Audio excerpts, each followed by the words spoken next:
What's up guys again I back with English subtitles. So guys start करते हैं आज के अपने पहले सेंटेंस के साथ। हमेशा की तरह यहाँ पे आप देख सकते हैं छोटा सा सेंटेंस लिया गया है। ये एक मूवी है जो कि एस राजामौली द्वारा डायरेक्ट की गई है, जिसका नाम है मगधीरा। अगर आपको समय मिले तो आप देखिएगा, काफ़ी अच्छी मूवी है। तो वहीं से हमने कुछ मूवी के सबटाइटल्स लेने की कोशिश करी है और मैंने यहाँ पे कोशिश किया है उसको सिंपल तरीके से एक्सप्लेन करने की, और उसके ज़रिए हम अपनी इंग्लिश को इम्प्रूव करेंगे। तो वीडियो की जो क्लिप्स हैं वो सारा क्रेडिट रियल ऑनर को ही जाता है। हमने सिर्फ यहाँ पे सीखने के उद्देश्य से कुछ चीज़ें ली हैं।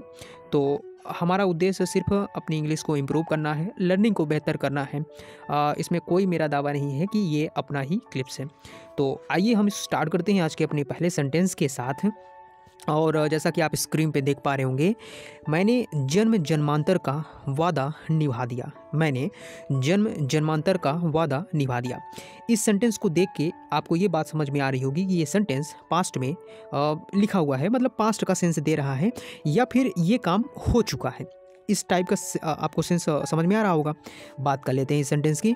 I have fulfilled the promise of many lifetimes. I have fulfilled the promise of many lifetimes, जिसका मतलब हुआ मैंने जन्म जन्मांतर का वादा निभा दिया है। I have fulfilled the promise of many lifetimes। अच्छा सेंटेंस था और मैंने सिंपल तरीके से आपको उसका मीन्स भी बता दिया है। उम्मीद करते हैं आपको ये सेंटेंस समझ में आ गया होगा। चलिए अब मूव कर लेते हैं अपने नए सेंटेंस की तरफ। Now in this sentence you can see, अब तुम्हें कोई छू भी नहीं सकता, मैं यहाँ हूँ। सेंटेंस देखने में काफ़ी अच्छा है। बात करेंगे इस सेंटेंस की कि इसको किस तरह से कहा जा सकता है।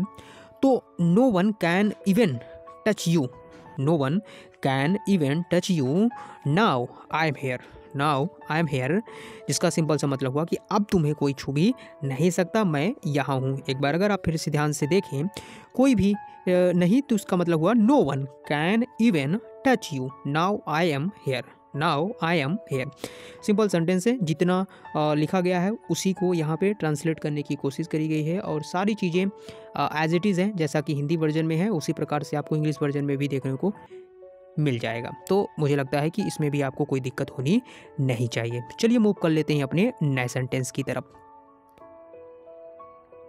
अब आप इस सेंटेंस में देख सकते हैं, हमारी कहानी यहीं ख़त्म नहीं होती, हमारी कहानी यहीं ख़त्म नहीं होती।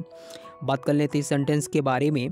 तो आवर स्टोरी, हमारी कहानी, आवर स्टोरी यहीं ख़त्म नहीं होती, यानी कि does not end here, does not end here. या फिर इसको ऐसे कहा जाए कि हमारी कहानी यहीं ख़त्म नहीं होती है। तो इस बात से ये समझा जा सकता है कि ये जो सेंटेंस है प्रेजेंट सिंपल में है, जिस वजह से वहाँ की हेल्पिंग वर्ब डज नॉट का इस्तेमाल किया गया है। अब चूँकि हमारी कहानी ये एक सिंगुलर का सेंस दे रहा है, जिस वजह से यहाँ पे डू का इस्तेमाल ना करके डज का इस्तेमाल किया गया है।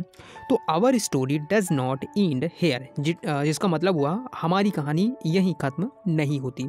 उम्मीद है आपको यह भी समझ में आ गया होगा। चलिए अब मूव कर लेते हैं अपने नए सेंटेंस की तरफ।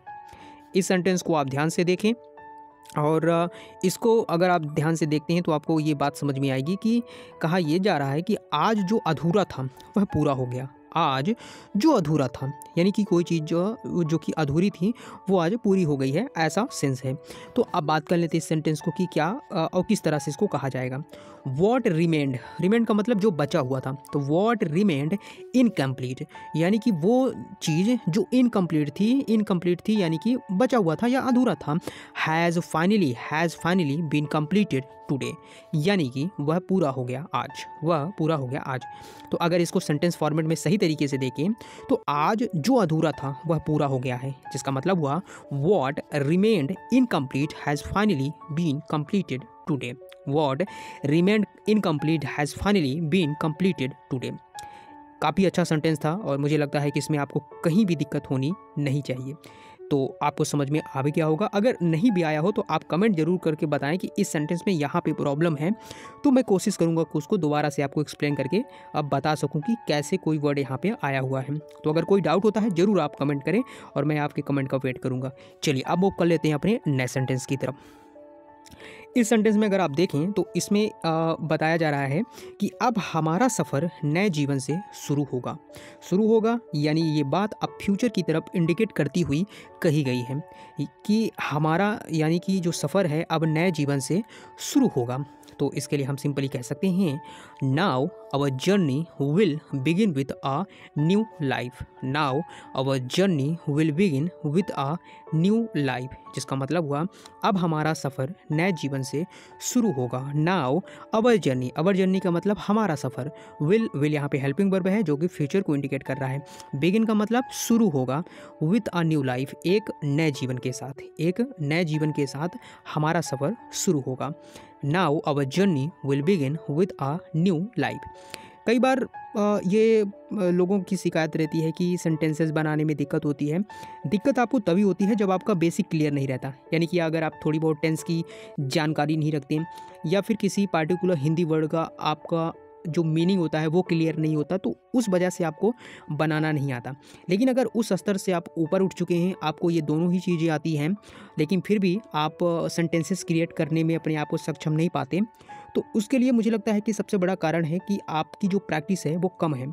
आप प्रैक्टिस नहीं कर रहे हैं, आप सिर्फ देखते हैं चीज़ों को, उसको बोलने का प्रयास नहीं करते, जिस वजह से वो ऑटोमेटिक आपके माइंड में नहीं आता और जिस वजह से आपकी जो फ्लुएंसी है वो कम है।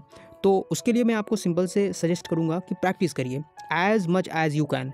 प्लीज़ डू प्रैक्टिस, क्योंकि यही वो चीज़ है जो आपकी इम्प्रूवमेंट को बेहतर करेगी और आप देखेंगे कुछ महीनों बाद आपकी जो इंग्लिश इम्प्रूवमेंट है बेहतर हो जाएगी और न केवल इम्प्रूव होगी बल्कि आपकी फ्लुएंसी भी आ जाएगी और आप बेहतर सेंटेंसेस के साथ इंग्लिश बोलना सीख जाएंगे। चलिए अब मूव कर लेते हैं अपने नए सेंटेंस की तरफ। इस सेंटेंस को अगर आप देखें तो इसमें लिखा हुआ है कि तेरी हर सांस की रक्षा करना मेरा धर्म है। अच्छा सेंटेंस से बात कर लेते हैं इसमें कि किस तरह से कहेंगे। Protecting every breath of yours. Protecting यानी कि प्रोटेक्ट का मतलब रक्षा करने से, तो protecting every breath of yours is my duty, यानी कि तुम्हारी हर सांस की या तेरी हर सांस की रक्षा करना मेरा धर्म है। Protecting every breath of yours is my duty. Protecting every breath of yours is my duty. अच्छा सेंटेंस है, इसमें भी आपको कोई दिक्कत नहीं होनी चाहिए। देखिए अगर आपने कोई सेंटेंस सीखा है तो उस सेंटेंस में कुछ वर्ड्स को निकाल के अपने यूज़ के लिए, जैसे आपके अकॉर्डिंग, जैसे कि तुम्हारी हर बात की रक्षा करना मेरा धर्म है, तो यहाँ पे ब्रीथ की जगह आप वो सेंटेंस पुटअप कर सकते हैं या वर्ड पुटअप कर सकते हैं। तो ऐसे करके आपका नया सेंटेंस तैयार हो जाता है। तो हम ऐसे ही करके चीज़ों को सीखते हैं। ऐसा नहीं है कि आप हर सेंटेंस के लिए नए तरीके से आप क्रिएट करने की कोशिश करेंगे। जो सेंटेंसेस हमने सीखे हैं उन्हीं सेंटेंसेस से अपने सर्कमस्टांसेस या अपनी सिचुएशन के अकॉर्डिंग वर्ड्स को डालकर बोलने का प्रयास करते हैं, तो वो धीरे धीरे फ्लुएंसी क्रिएट होती जाती है और आप एक दिन महसूस करेंगे कि अब मुझे बहुत कुछ हद तक चीज़ें आने लग गई हैं। तो ऐसा नहीं होता कि किसी दिन आपको लगेगा कि हाँ अब तो सब आने लगा, चमत्कार ही हो गया, तो ऐसा कुछ नहीं है। सब प्रैक्टिस का खेल है। जितना आप प्रैक्टिस करेंगे उतना ही आपको चीज़ें सरल लगने लग जाएंगी। तो सारा खेल प्रैक्टिस का है। जितना आप प्रैक्टिस करेंगे उतना ही आपके लिए बेहतर होगा। तो मुझे उम्मीद है आप मेरी बात समझ रहे होंगे और तो प्रैक्टिस आप करते रहिए। चलिए मूव कर लेते हैं अपने नए सेंटेंस की तरफ। इस सेंटेंस को अगर आप देखें तो इसमें लिखा हुआ है भाग हमें फिर से मिलाने ही वाला था।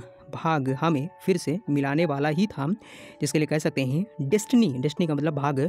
Was always going to bring us together again. Was always going to bring us together again, इसका मतलब हुआ कि हमें फिर से मिलाने ही वाला था।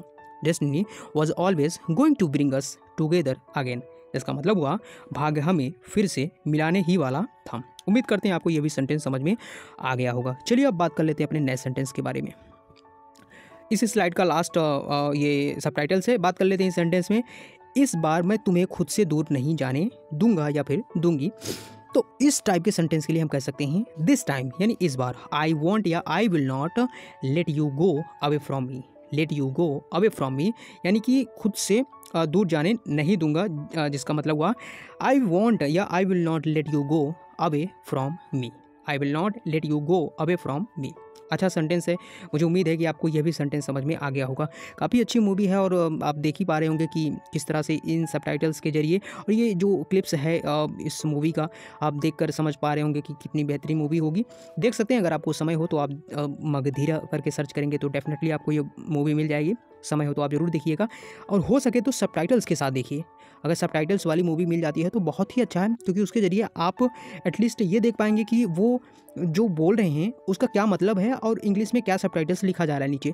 तो उस तरह से प्रैक्टिस करेंगे तो आपकी इंग्लिश भी धीरे धीरे इंप्रूव हो जाएगी। और सबने ऐसा करा है, कोई चैम्पियन नहीं होता जन्म से ही, सब सीखते हैं और लर्न करते हैं और प्रोसेस से गुजरते हैं। तो अगर आप ऐसा करते हैं तो डेफिनेटली आप एक दिन बेहतर कर जाएंगे। और ये तो सिर्फ इंग्लिश सीखने की बात है, कोई भी काम हो, मुझे तो बस इतना ही लगता है कि कोई भी ऐसा लक्ष्य नहीं है जो मनुष्य के साथ से बड़ा हो, हारा वही है जो लड़ा नहीं है। तो मुझे तो इस आइडियोलॉजी पर बिलीव है और मैं इसको बहुत हद तक अपने लाइफ में मानता भी हूँ कि ये चीज़ें काम करती हैं। तो बस वो डेडिकेशन चाहिए सीखने के लिए, और आपके अंदर वो जो डेडिकेशन और जो डिटर्मिनेशन है अगर आ जाती है तो आप निश्चित तौर पे कोई भी चीज़ हो सीख जाएंगे। तो चलिए दोस्तों, आज की वीडियो में बस इतना ही रखते हैं। मिलते हैं हम अपने नए वीडियो में नए सबटाइटल्स के साथ। तब तक आप सभी लोग अपना ध्यान रखें, अच्छे से पढ़ाई करते रहें और कॉन्फिडेंस खुद पर ज़रूर रखें। धन्यवाद।